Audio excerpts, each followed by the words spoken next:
Right, so here we are this afternoon with Mr. Philip Garton, author of Deo Veritas, which I apologise to anybody who knows Latin better than I do. And this is a book that's going to be published by Helion, Phil. When's it due out? It's due out for Salute in April. Okay. And what's the idea behind it? What period does it cover?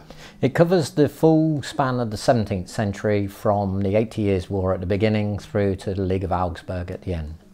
Okay. So if we were, when we've been playing it today, could you sort of go through the different phases? So first of all, how does the movement work? How does we activate, etc.? There are essentially three phases in the sequence. The first is that each command chooses its order. Then the sequence of movement in the commands is chosen by card draw. So each command has a card, they're in a deck, so each turn is randomly determined. No two turns will be the same. Then when everybody's moved, we move on to a combat phase, and the combat phase is simultaneous between both sides. So it's alternate movement with the cards leading the way. Well, it's a random movement. Random movement, right, okay. Not alternate. Right, okay. One of the things that I enjoyed most about playing it was that random element, but also it was the speed once things get going. Can you sort of like expand upon that for anybody who's watching the video? The idea is, in terms of a game, that the movement to actual combat can be quite quick. I mean, we don't want to be spending hours on a Tuesday night getting to a point at which we can actually shoot at each other. So the movement is quite quick, but the deployment in the first instance is really important, because you can end up stacked up one behind the other because of the random sequence of the cards, and if that happens, then that's a problem. But the actual combat is the important bit, and that's when the game starts to get interesting. Okay, could you just cover something? So say that, you know, like somebody like me hasn't been involved in too much gaming within this quite long period, really, or certainly a period of warfare. How does it start? What have you got at the start in terms of formations, and how does it end?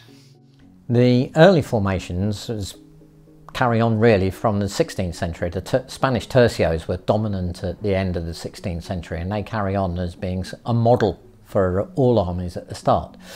But due to the technological differences in musketry and the change of tactics to a more linear format, by the time we get around to the end of the League of Augsburg, we're very much on a linear format, and so you move from large blocks of 1,800 men in one place through to more battalions and more flexible units of 600 to 1,000.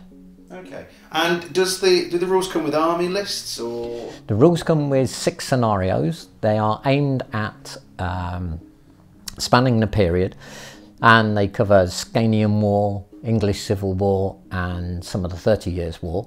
And each of those scenarios has a list for both sides, a map, some historical background. And the fundamental principle behind it is what? What was your aim with putting these rules together? The aim is to play real battles, be able to simulate real battles. There are points values given in the rules, so that for people who want to play competition or just an equal points arrangement, they can do that. But all of the scenarios are real battles, so Florestan 1622 through to Lund 1676 in the Scanian War with Swedes versus Danes. Okay. We use lots of tokens today and cards and things like that. Are they available in the book themselves, or?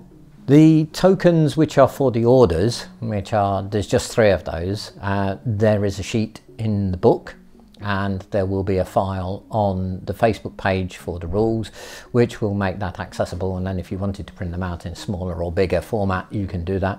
The actual order cards themselves, there will be some templates to allow people to make their own, and then they can shape their commanders as they wish to for their particular armies. So we're not going to sell people a load of different boxes to say this is the commander for this army. Yeah.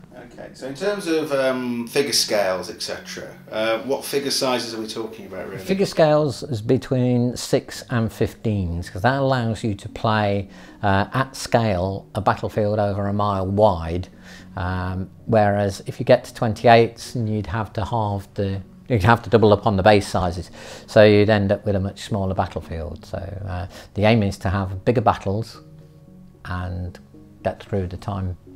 So 6 to 15. Now, a lot of our viewers and readers know about the Helion books Paper Soldiers range, which is could be their only experience of Helion having war games. Yeah. But how do you feel about being the first person to be published by Helion in their new war game series?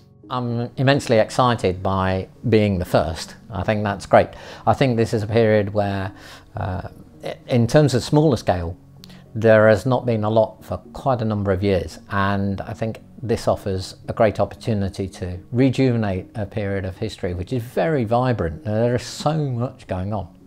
There's an awful lot of lace towards the end though, Phil. For those who like lace, that's maybe no bad thing. Okay. Thank you very much, Phil Galton.